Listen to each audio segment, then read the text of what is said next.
I'm going to talk about effective presentation skills.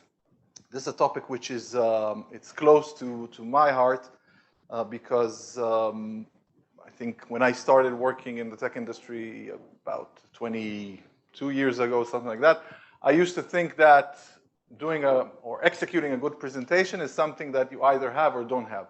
Like either you're born with it or you don't have it. And then through a course, I went from I was sent from the company to this kind of presentation skills course. I actually learned that it's not exactly like that. There are things, there are elements, there are tips, tricks, hacks you can do to your presentation, which will significantly improve it. Maybe we won't all be as good presenters as Barack Obama, but still, the difference between after executing what I'm going to show you, after rehearsing it, and after taking it into consideration, you can significantly improve your presentations.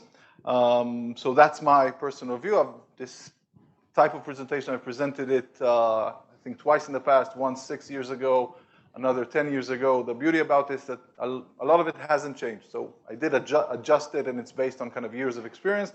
But the basic elements of how to deliver a top presentation are pretty much the same, with some adjustments to the current events.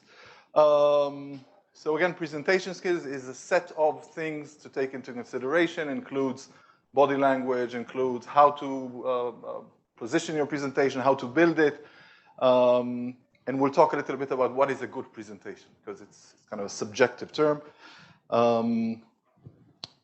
So my case, which I want to open this presentation with, is that our presentations, they don't work. If you think about it, you see between 1 to 2 presentations a week. That's hundreds of presentations over a year. If I ask you now if you remember something from a presentation you attended, probably most of you don't remember anything. We have slides that look like this. We have slides from famous companies. This one is from a famous company called Microsoft that look like this. This is a slide from a UN presentation that looks like this. If you take all this, it adds up to a term that is coined death by PowerPoint, which looks like this. And again, I didn't invent death by PowerPoint. You look it up in Google, it's a real term. So why are they bad, or what makes our presentations bad? The assumption, again, the data itself might vary from one research to another, but if we look at it at the highest level, what we know is that 90% of information we consume, if presented wrongly, is forgotten within 30 seconds, give or take. Specifically here, might sound very kind of extreme to you guys. How can you forget something in 30 seconds, or 90% of what you input? And I'll give you an example. Think about yourselves queuing up before a flight. The flight attendant gives you the boarding pass. You look at your boarding pass and you see your seat. So you see you're sitting in seat J22. And then you put your boarding pass in the pocket, and then you wait in queue, and then you're on the sleeve to the airplane. Where do you sit? You have no idea. You take out your boarding pass, you look, J22, put it back in, you board the plane, you pass the business class, envy the business class a bit. You pass that, where do you sit? You have no idea. Up until you're literally sitting in J22, you don't know where you sit. Why is this happening? It's related to how our memories work, or how our minds work.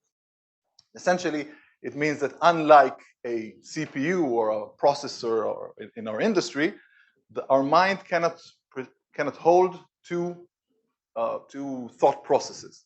I'm sure some of the ladies in the crowd would say that women can multitask and men cannot. But the idea is it's very hard for us to keep more than one single mental thought. Another example for this, think of yourself, you're talking to somebody in a party, and you're looking straight at him, and then you hear your name, kind of somebody is talking about you in the back. From this moment onward, there's no chance you'll ever remember what you talked to the person in front of you. All you're trying to do is concentrate on the person gossiping on you in the back. So, and the reason, again, for the example with the boarding pass is because when you're boarding a plane, you're a bit stressed, you're thinking about your flight, you're thinking about your destination, you're thinking about what you're going to do, which why your brain can't hold both thoughts. And this is called, there's a scientific name for this. This is called the redundancy effect. The redundancy effect basically means that 1 plus 1, if we're trying to input two different things to our brain at the same time, equals 0. Which is why a lot of the times you would see somebody presenting something and the slide has a lot of text or moving objects or stuff like that, and you don't remember neither what the person is talking about and neither the deck. It's because the redundancy effect, where we're trying to overload our brain simultaneously, generating cognitive load. And by the way, there is more reasons for this, because when we hear, our ability to process words is roughly twice our ability to read words. So on top of the cognitive load and the redundancy effect, there is our brain is trying to adjust the speed of hearing to the speed of reading, which adds to this conclusion. So what can we do? What we can do is that 10% that is remembered, if we do our presentations correctly, can be improved to 60%. So significantly 6x improvements can be done if we utilize some of the tricks that I'm going to show you. And if you're interested, all you got to do is stick to the end. So let's start. So in today's session, I'm going to review something that is called, I use this abbreviation called AMPM, which stands for the 4 elements of delivering a top presentation. That's the audience, the message, the presenter, and the medium. So again, quickly, the audience is you guys, presenter is me, message is my story, my narrative, what I'm trying to convey. Again, the presenter is the person standing in front of you, and medium is, in this case, it's a PowerPoint presentation. The later two, the presenter and medium, are by far the more important elements of delivering a top presentation, and that's where I'll concentrate most of my time. But before that, let's start with a generic question. What do people fear the most? If we asked 100 people, what do you think that their fears would be? Death, spiders. Somebody saw this presentation. So when asked people what are their top fears, so all the stuff you could expect from dogs, loneliness, flying, death, sickness, deep water, financial problems, insects and bugs, heights, and the number one fear, as you predicted wisely, is public speaking. And some of you might be familiar with, Seinfeld has this joke that in a funeral, the person giving the speech would rather trade places with the dead guy based on this list.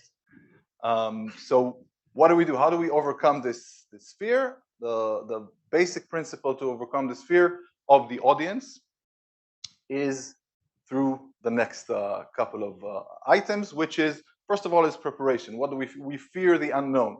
So when you prepare, you decrease your fear levels, you increase your confidence levels. So preparation is key. That means that even though I did this presentation twice, I rehearsed it. For example, if it's a specific topic, then first of all, I need to see who I'm talking to. So if I'm going to talk to the board of Rakuten, I'm going to talk to high school kids, I'm going to need to adjust my message, adjust my slides. What I'm going to say, so that's key to understand for me to decide what is my message, what I want you to leave with after this presentation. The level of expertise, again, if I'm talking to technical people, I might use technical terms that if I'm not talking to non-technical people, I won't use those technical terms. What is my added value as the presenter? So what's in it for you, that's clear, but why am I certified to talk about this? This is what I did in my opening. I explained that this topic is kind of dear to my heart, and I've studied it throughout my career. So what is my added value? And the last thing is adjusting. Again, it's the same Ofir standing in front of you, but depending on the audience and the message, I will adjust myself. Once I know my audience, once you know your audience, two things happen. You increase the self-confidence, and you also increase the credibility. The combination of high self-confidence and credibility would significantly contribute to a successful presentation, because the audience listening, you guys are spending your time here, you want to feel that you're not wasting your time listening to somebody that doesn't know what he's talking about. So I have to increase my credibility and self-confidence. By the way, this is one of the reasons why I chose a white shirt today, because white represents credibility. The message itself, so the content of what I'm delivering. The message itself, and I'm not gonna go into storytelling, which we can do a different kind of presentation on storytelling itself, but in order to deliver a message, and sometimes we might relate to the message, sometimes would be required in our work to present something that maybe doesn't speak to us too much or we don't relate too much, but still the basic structure of how to convey a message is kind of like if somebody studied story writing or a bit or the Israeli army, where everything is split into three, is basically split into 3 acts. So the first act would be tell the audience what you're going to tell them. Then the body or the main would be to tell them. And then the third part is to tell them what you told them. Right? It kind of makes sense, although most of us don't do it quite that often. And if you had to place the timing on what you do, so the opening would be roughly 20%, 10% of your timing. The body of the message of what you're trying to convey would be 80%, and then the summary 10%. So if you, and we'll talk about what's the ideal time for a presentation, you can reverse engineer back the timing that you give to each of these. Preparation. So again, I can't stress this enough, critical for both the presenter and the message. You have to know what you're talking about. You have to be confident with it. Somebody can ask you a question from the crowd. So prepare, prepare, prepare. There's a phrase that goes in English. And by the way, I have this belief that if a phrase can be said in Hebrew and English, it's 100% correct. So in this case, he who fails to prepare, prepares to fail, works in Hebrew as well. הנכשל להתכונן, מתכונן להיכשל. So now we know it's 100% correct. Dry run, rehearse. It might look stupid, but yesterday I sat at home and I did a dry run of this. My kids were thinking I have a Zoom meeting at 11 p.m. There's no way around it. Duration. Now, this is one of the things that I did change over the years. It used to be 40 minutes. Now it's 20 minutes. Why? What happened to all of us collectively? Our ADD kind of evolved over the years. We used to watch movies, then you watch Netflix shows, then we watch YouTubes, now we watch TikToks. So our attention span grew significantly smaller. Duration, if somebody can hold a crowd for over 20 minutes, they're a pro presenter. So don't even try. If you're starting out, don't even aim to have more than 20 minutes. 1 message per slide. So this is, a lot of people ask me, they see if you see my presentations, they have 150 slides. So it's not the number of slides, it's the number of messages per slide. So we want our slides not to be overloaded, but it doesn't matter how many slides we have. So a presentation of 180 slides would often be a lot better than a 90 slide presentation, assuming we follow these rules. So 1 message per slide, and we'll talk about the number of visual elements, is also relevant. The presenter. Presenter, in this case, myself, and we're going to talk a little bit about what the presenter can do with his body language or nonverbal communication. But first, I wanted to take a look at this photo. From this photo alone, it's still, we don't have any text, any audio, any video, nothing. Can we tell what this person is doing for a living? He's a referee. And what's happening now? It's a good thing, it's a bad thing. Okay, so from his body language, we know what his profession, we know what's the situation, and we know what he's going to do next. So this is the essence of what I'm going to talk about in terms of presenter, or what affects the delivery of my message. Now, this might come as a surprise to most of you. 80% of the effectiveness of the message I'm delivering is related to my body language. And today we don't use the term body language that much. We use the term nonverbal communication. So other than the words that are coming out of my mouth, 80% of the impact will be actually something else, which I'm going to review. 13% is impacted by my voice, which also has different variations, and only 7% actually is related to the words that I'm saying.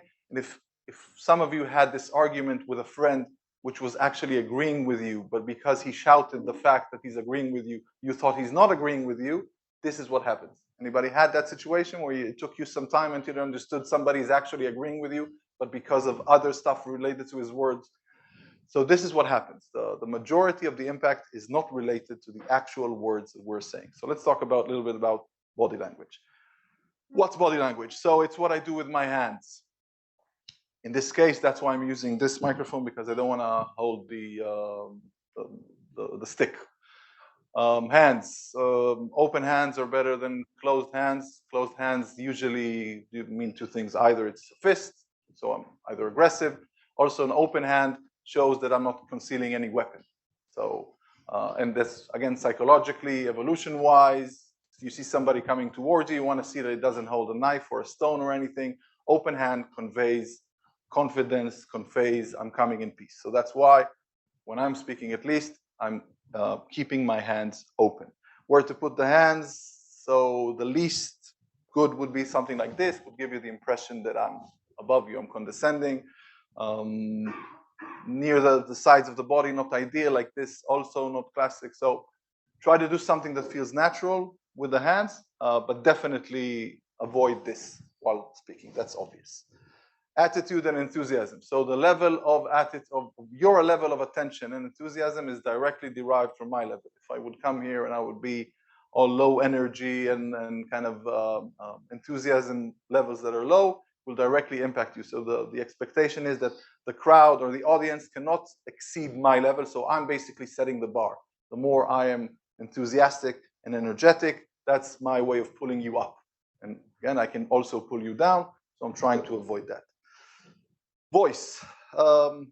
Besides the words that I'm saying, how many things can I do with my voice? I can control my speed, my pitch, my volume, my accent, a lot of things that you could do with your voice, and especially the power of pause. The power of pause basically means that after saying something important, if you pause for 2 seconds, it emphasizes what you just said.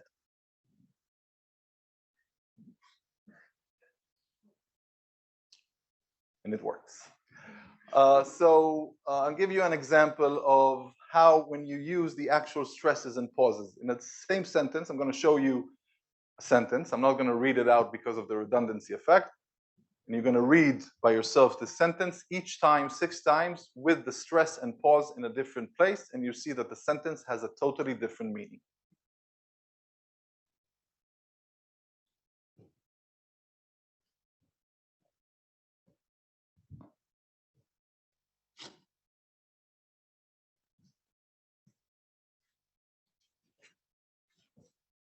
Okay, so we see that the same sentence, you can have 6 different meanings depending on where you put the stress and the pause. And by the way, pausing, you have to really rehearse it, because we feel awkward with silence. So sometimes people feel the need to fill the air with their words or somebody else's words. You have to practice that a bit. Back to nonverbal communication. So movement.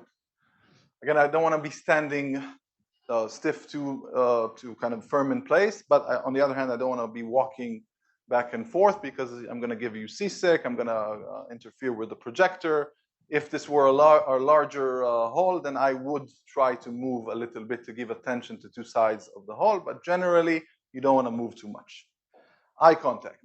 So yes, another example of a phrase that works in Hebrew and English as well, which is 100% correct. Eye contact conveys trust, conveys when you're talking to somebody that if we want somebody to tell us the truth, what do we say in English? Look me in the eyes, or in Hebrew, tistakeli ba'inayim. Eye contact represents credibility, represents honesty.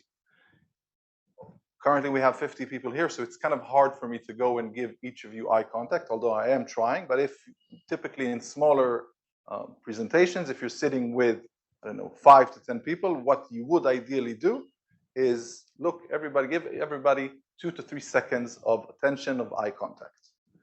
And again, this is also something that needs to be practiced, because typically we don't want to hang too little or too much eye contact. But generally, the idea is, try to avoid looking at something stationary like the ceiling or the floor or something else. And yes, do try to look everybody in the eye at least 2-3 seconds. Mind and body relationship. So it's well known that our minds impact our bodies. So this is why when we are depressed, we would walk like this. right? Our entire body language is kind of more concealed. Or some people that are stressed, like people I know, they may be overstressed and then they would be sick, right? So our immune system would immediately be damaged, and that's why a lot of people, when they have exams or they have stress at work, they sometimes get sick. So this type of relationship we know, but what is less commonly known is that it also works the other way around.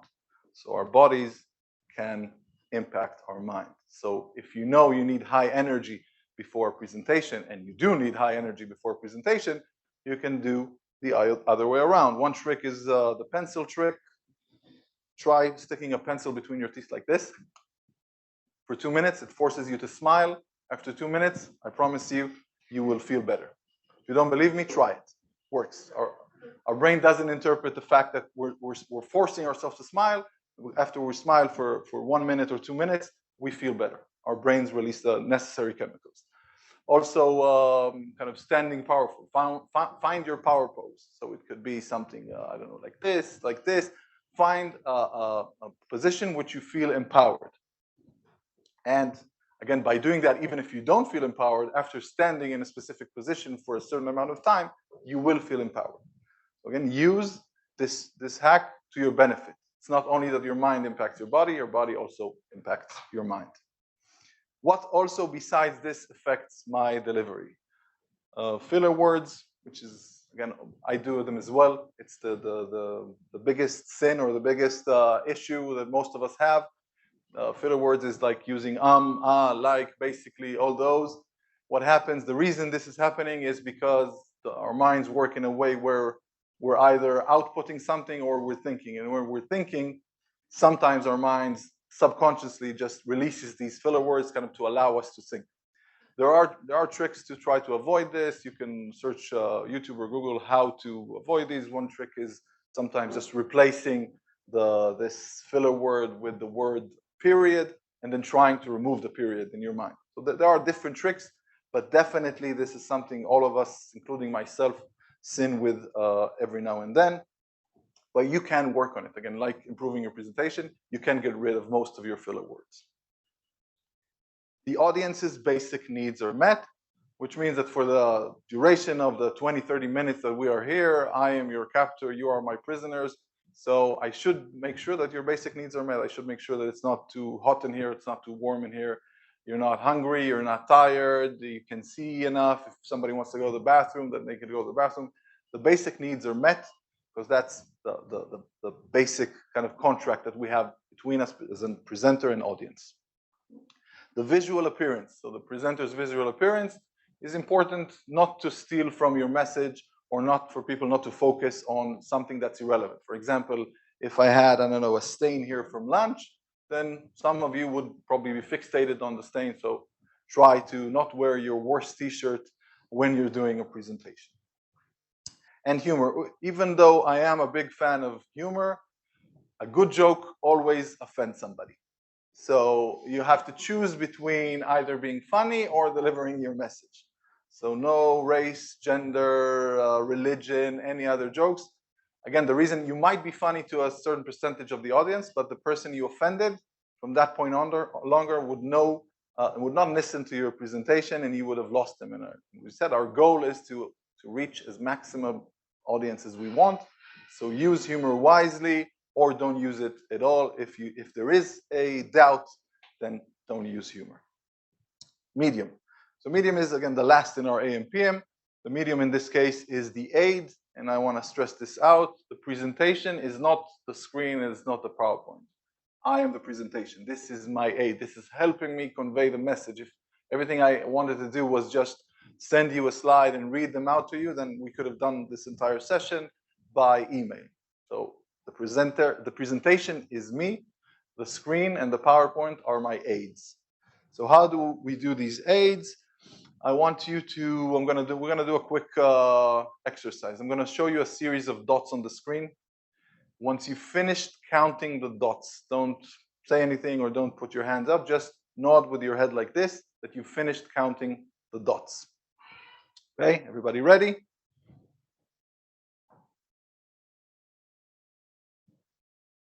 Okay, we're gonna do it again. I'm going to show you another series of dots.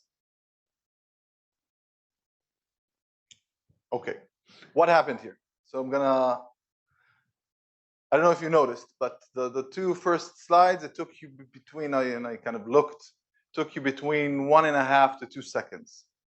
This one took you roughly instantaneously, like something like 200 milliseconds. Why is this happening? It's happening because this we see and the others we count. Why is that? Because that's how brains are kind of wired. It's easier for us to see 6 here. Anything above 6, we actually have to count. And counting takes from our brain, again, something like roughly 7 to 10 times more cognitive load. So every time you load your slides with more than 6 items, you're basically asking your audience, invest 700% more out of the brain's CPU. And your audience doesn't want to do that. Your audience wants to take a nap after lunch. So what's the golden number? We all know by now, the golden number is 6. We don't want to overload the brain, which is why a slide should have no more than 6 elements on the slide. We don't want to overload the brain, 6 objects per slide. And the next topic is PSE, picture superiority effect, which is, all wants to say it's 7. Okay, so it's a good question. It can be 6 lines with 6 words per line. So an element is not necessarily an object. So in this case, it could be 6 different lines.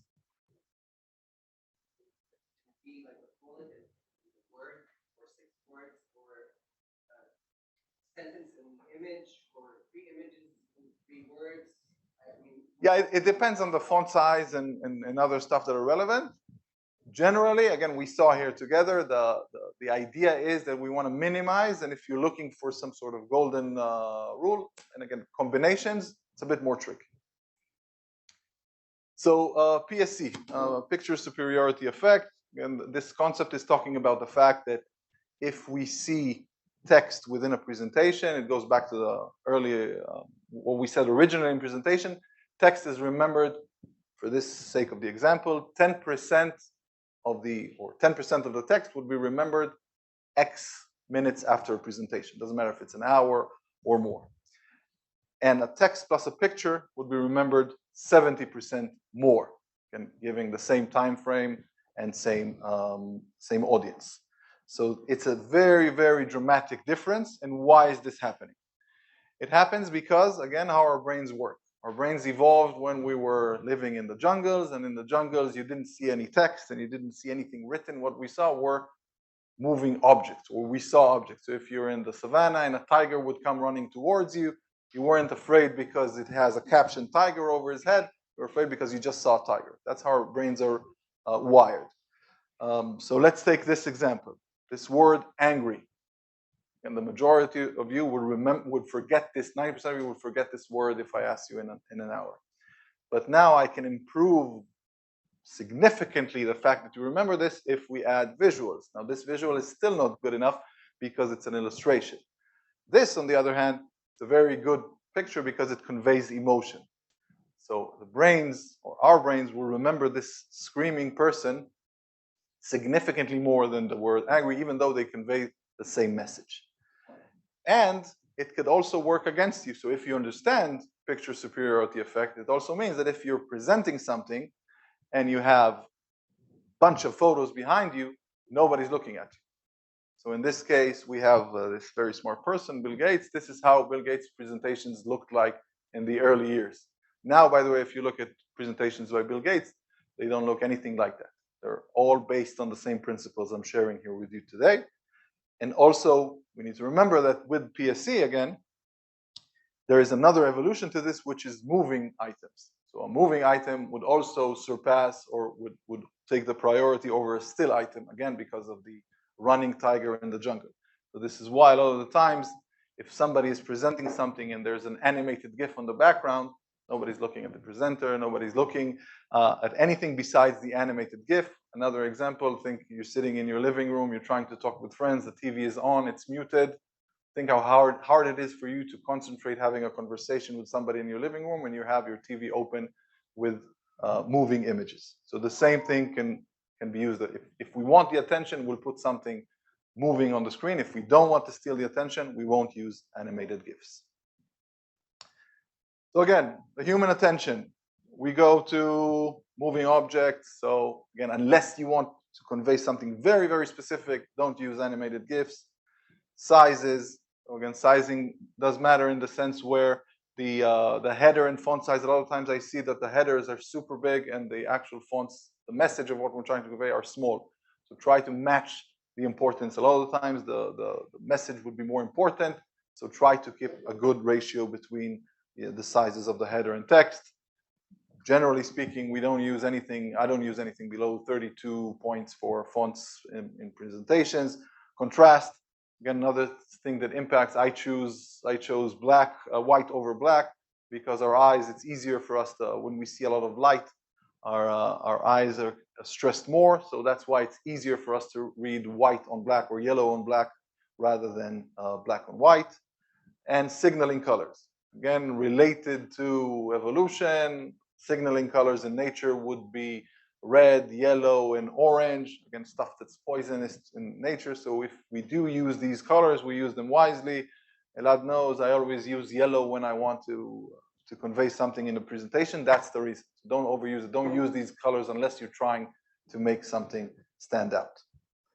So, in summary, to avoid death by PowerPoint and overcome humans' greatest fears, remember AM, PM, audience, message, presenter, and medium.